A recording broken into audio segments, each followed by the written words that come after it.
Bonjour, donc voilà, je suis la consoeur de vos docteurs qui vous reçoivent habituellement, parce qu'elle n'a pas pu vous recevoir aujourd'hui. Alors donc là, vous comptez donc débuter un traitement en soins, c'est ça Bon.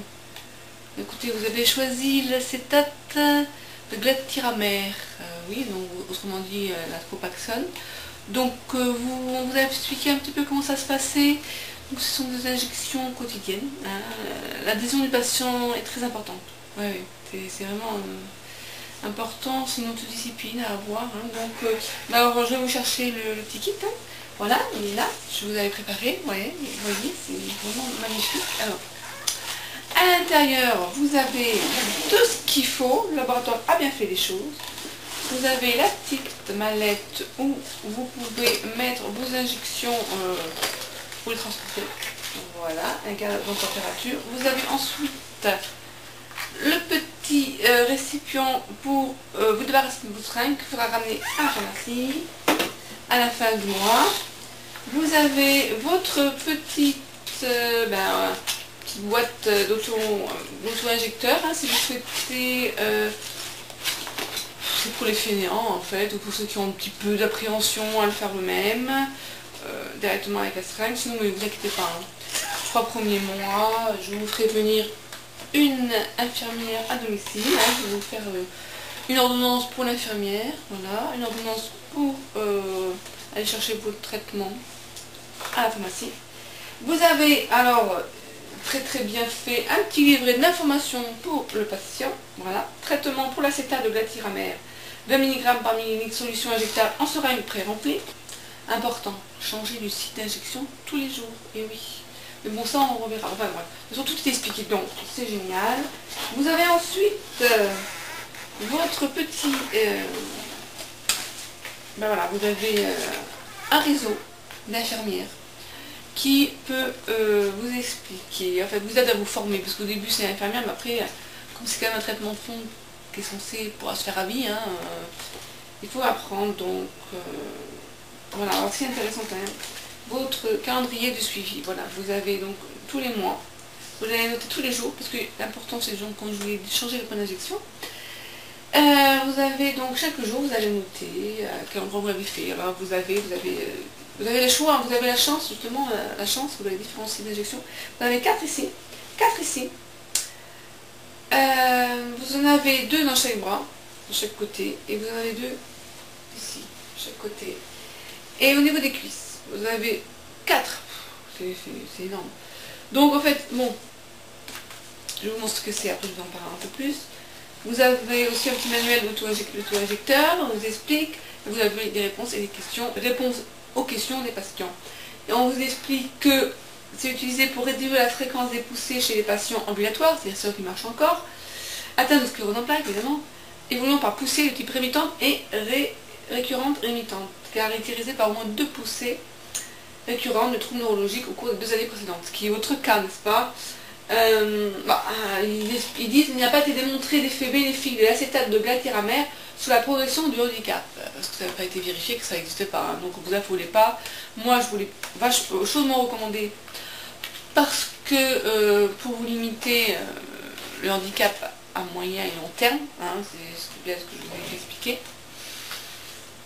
Donc là, si vous avez quand même une poussée par an, ça peut vous réduire à une poussée tous les 2 ans. C'est intéressant de se piquer tous les jours. Vous êtes sûr qu'au moins vous piquez tous les jours, ce serait sûr. Est-ce que, si vous avez appris les grossesses, écoutez, je ne sais pas. Je tombe dessus, oui, apparemment, effectivement. Et comme ça, c'est dans l'autre partie de la vidéo. Voilà. Donc, quoi vous dire d'autre? Voilà. Donc, je vous remets tout ça. Voilà. Ensuite, je vous remets la petite préparation que j'ai préparée avant. Voilà, c'est tout est fait, vous voyez, oui, c'est une ordonnance de médicaments, c'est un produit d'exception. Et puis aussi une petite ordonnance pour votre infirmière. Voilà. Quoi vous dire d'autre? Je ne sais plus. Alors, j'oubliais.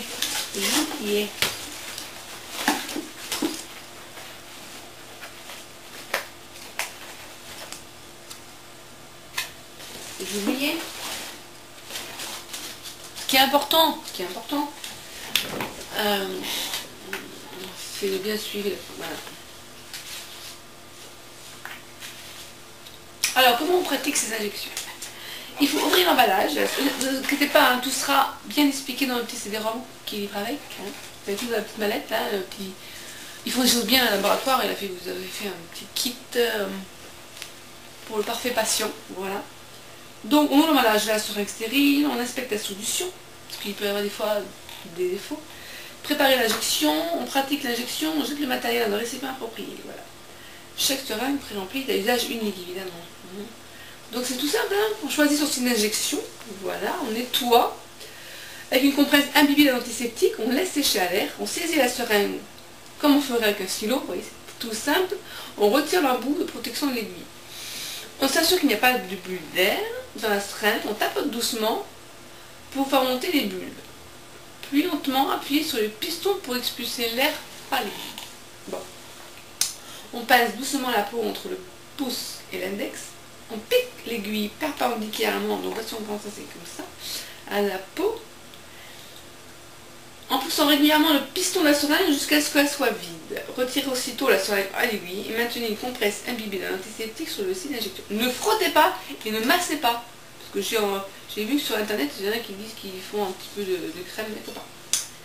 Ensuite, on jette le matériel dans un récipient approprié. Voilà. Donc chaque jour, on change son site d'injection. Vous pouvez vous aider de l'injecteur. Au début, de toute façon, ne vous inquiétez pas, vous aurez l'infirmière à domicile. Voilà. Alors, quoi vous dire d'autre? Oui, bah oui. Vous verrez dans le DVD, c'est très bien expliqué. On vous montre des différentes positions pour faciliter l'injection. Donc, en fait, vous pouvez mettre, si vous avez un accoudoir, vous posez votre bras comme ceci. Voilà. Vous voyez, vous posez votre bras. Et comme ça, vous lâchez votre bras et vous faites une injection ici, tranquillement. Voilà. Vous avez aussi possibilité de vous mettre en certaines positions pour vous faire au niveau postérieur, voilà. Attention, ne tombez pas parce que ne tombez pas avec l'aiguille, hein, évitez quand même de vous pencher trop en avant, ça pourrait faire mal. Ok.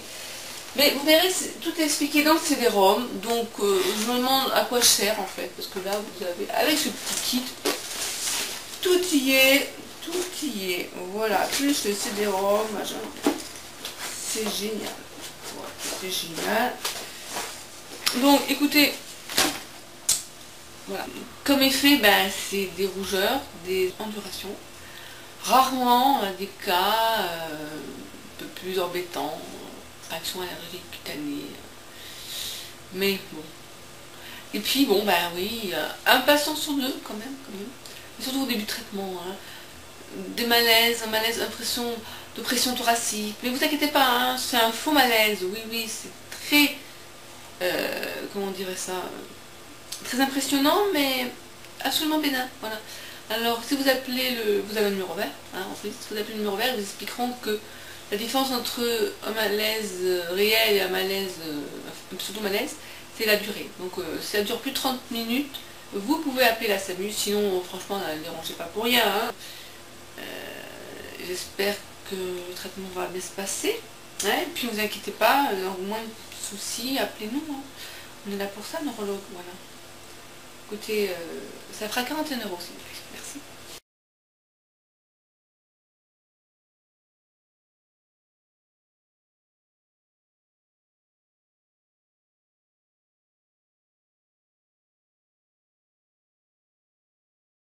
Je trouve très bizarre, hein, regardez.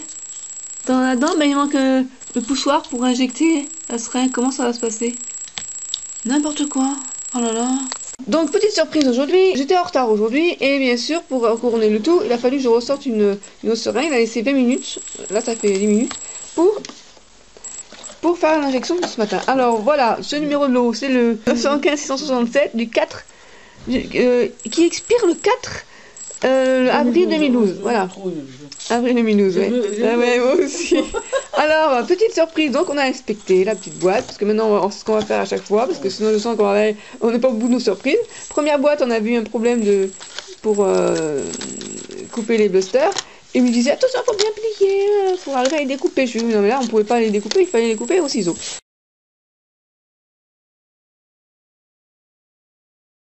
Deuxième petit problème, c'est, donc, je me suis pas rendu compte du tout, parce que je m'attends pas à ça, pas de poussoir. Voilà.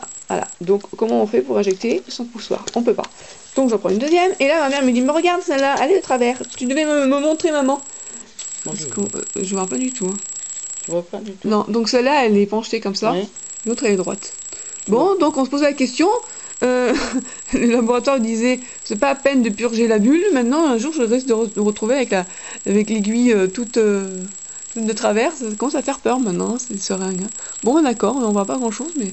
Donc dorénavant, on va inspecter la petite boîte avant de l'accepter.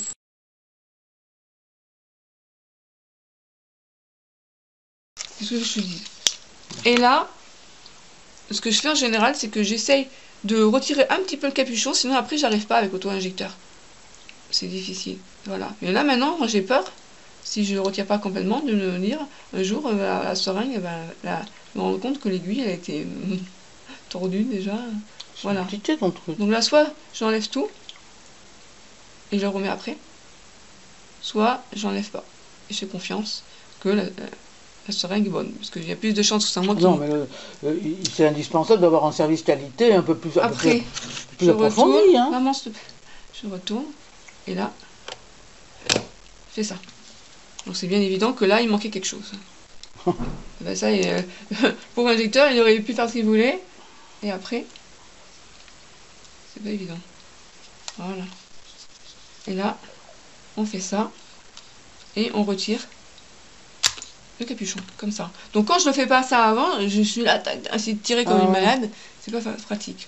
Voilà, et donc là, c'est prêt à injecter sur la cuisse. Voilà. J'attends un petit peu parce que le temps n'est pas encore passé. Voilà, la seringue sans poussoir. Voilà, une seringue correcte. Et voilà une seringue où le poussoir est un peu de travers. Il est penché un peu comme ça. Je sais pas si on le voit bien. Ouais, on le voit quand même, hein, par rapport à une normale. Ça, c'est une normale. Voilà, il y a une droite.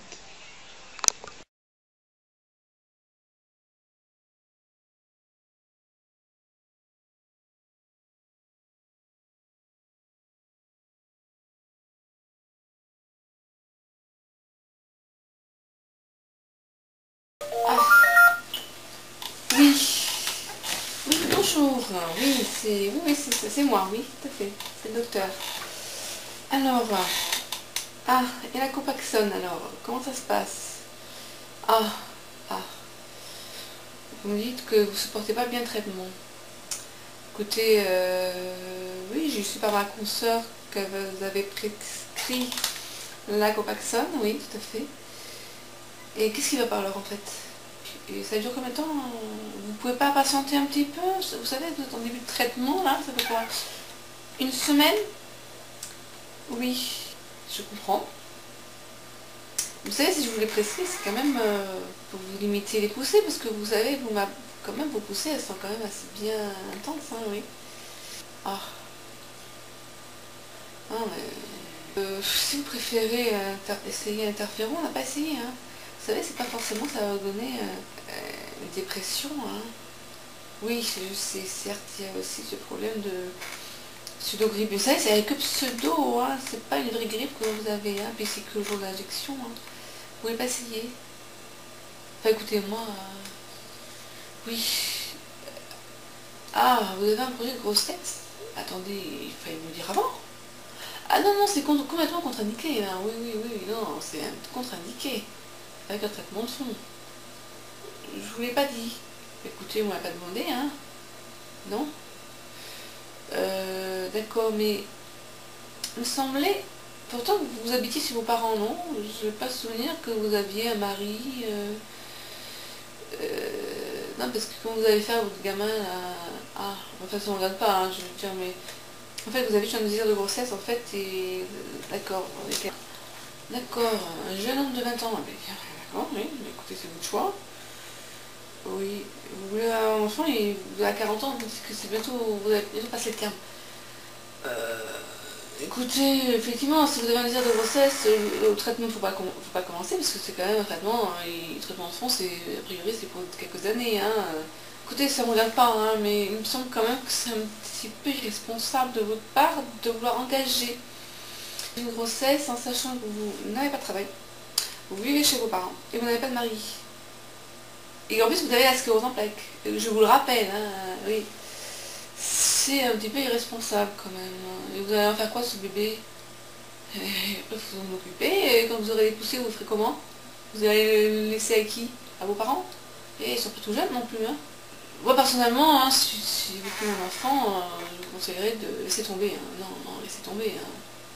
C'est pas raisonnable. Hein. Déjà, il faut que vous trouviez un mari. Voilà. Et puis bon, la sclérose en plaques, hein, oui. Oui, on peut avoir des enfants avec la sclérose en plaques, certes, mais quand déjà on a un travail, un mari, là vous avez fait les choses bizarrement quand même. Hein. Je sais, ça cause la sclérose en plaques, vous n'avez pas de mari et pas d'enfant. Et oui, non, c'est un cercle vicieux, je sais, mais bon, un désir d'enfant comme ça toute seule, chez vos parents. En tout cas, moi ce que je peux vous dire en tant que neurologue, c'est que oui, c'est contre-indiqué. Donc arrêtez tout. Hein. Rendez-moi le kit. Non, le kit vous pouvez le garder. Hein. Le laboratoire nous en donne suffisamment comme ça, pas besoin d'avoir. Écoutez, je vais vous souhaiter beaucoup de plaisir, hein, c'est tout ce que je peux vous dire, parce que si vous souhaitez faire un enfant maintenant, si vous avez une poussée, vous avez changé d'avis, vous savez nous joindre. Voilà. Tenez-moi au courant, hein. Tenez-moi au courant. Mais je vous rappelle aussi qu'à 40 ans, vous avez un risque de trisomie 21. Et ça, ce qui est plaque, avec ou sans, c'est là, hein, oui. Donc faites-vous bien surveiller. Faites-vous bien surveiller au CHU, hein, si possible, enfin vous voulez, mais en tout cas faites-vous bien surveiller parce que il ne manquerait plus que ça, hein. Non, mais je veux vous dire, il ne manquerait plus que ça quand même, ça serait un peu dommage.